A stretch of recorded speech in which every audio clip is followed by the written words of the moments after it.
It's a pretty known fact that the Jews are God's chosen people, that the Jewish homeland is Israel, that the Jews believe in the Old Testament, and that the Old Testament is about Jews.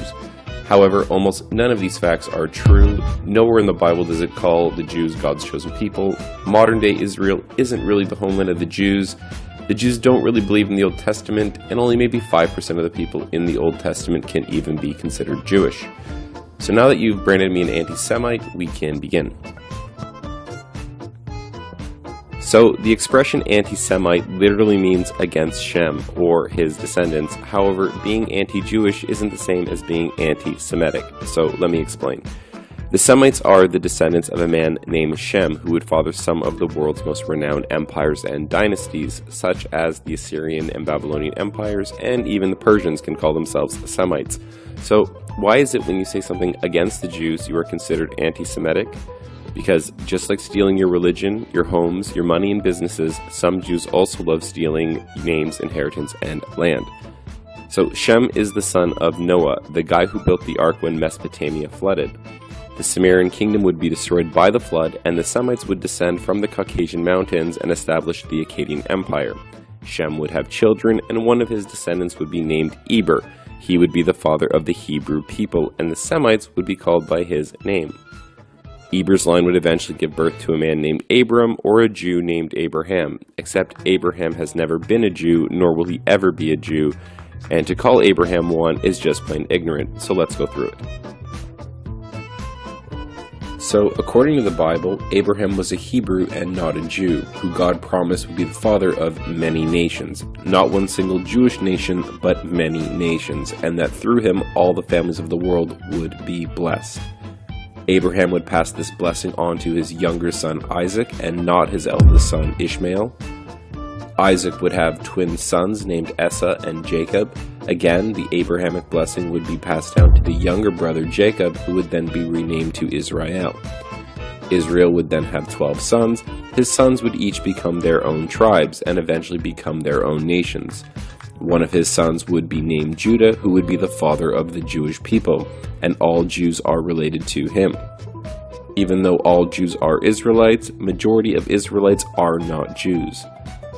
Obviously, Israel would have to pass the Abrahamic blessing to Judah in order for them to be the chosen people. Israel would want his favorite son Joseph to inherit the Abrahamic blessing. However, Judah, the father of the Jews, would be jealous and conspire with his brothers to have Joseph killed. In the end, Judah sold Joseph into slavery for silver, much like Judah sold Jesus to the Jews. So the Bible portrays Judah as a jealous villain and Joseph as the chosen son. While in slavery, Joseph would rise to become the prime minister of Egypt and father two sons named Ephraim and Manasseh. In the end, Israel would adopt Joseph's sons and pass the Abrahamic blessing on to them, making them the chosen people and dividing Joseph into 2 tribes, making 13 tribes of Israel. As for the father of the Jews, his 2 eldest sons would die and Judah would end up bowing down to Joseph.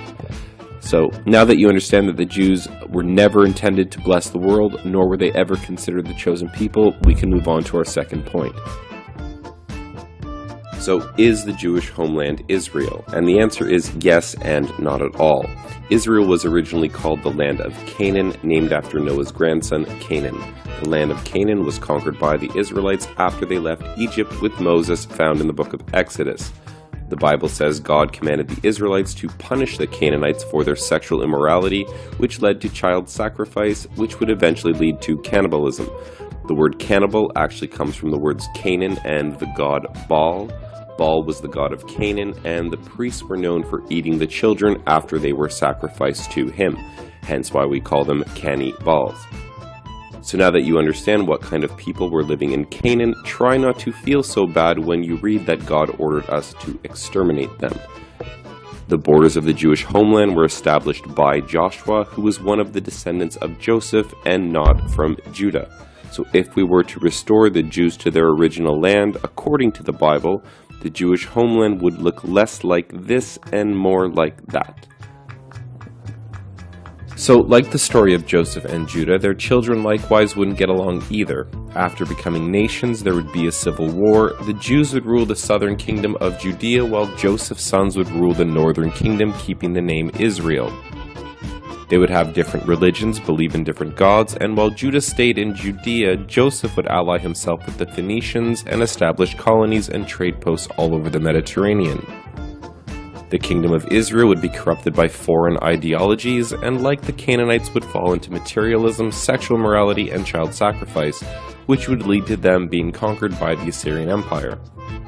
Some of the Israelites would be taken into captivity into the lands of Assyria and Media, while some of the Israelites and Phoenicians would flee to their colonies and trade posts, fulfilling the promise made to Abraham that the world would be blessed through him, as he would be the father of many nations. So the sons of Joseph would become fruitful and multiply among the nations, forgetting who they are, which shouldn't surprise us considering their names literally mean fruitful and forgetful. Just like the northern kingdom, the Jews would fall into sexual immorality and start sacrificing their children. They would be conquered and enslaved by the Babylonians, then freed and re-established by the Persians, conquered again by the Greeks, and later occupied by the Romans.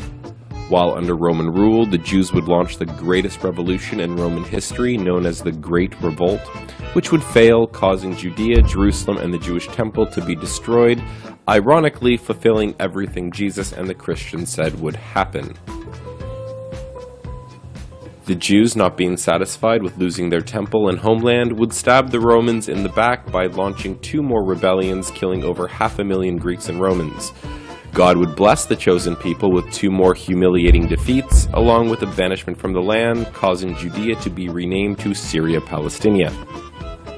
So the reason the Jews have been able to take Palestine really rests on the fact that they've stolen the name Israel and have convinced the Christian West that they are the chosen people and that they alone are Israel. But once putting things into perspective, we see that just isn't true.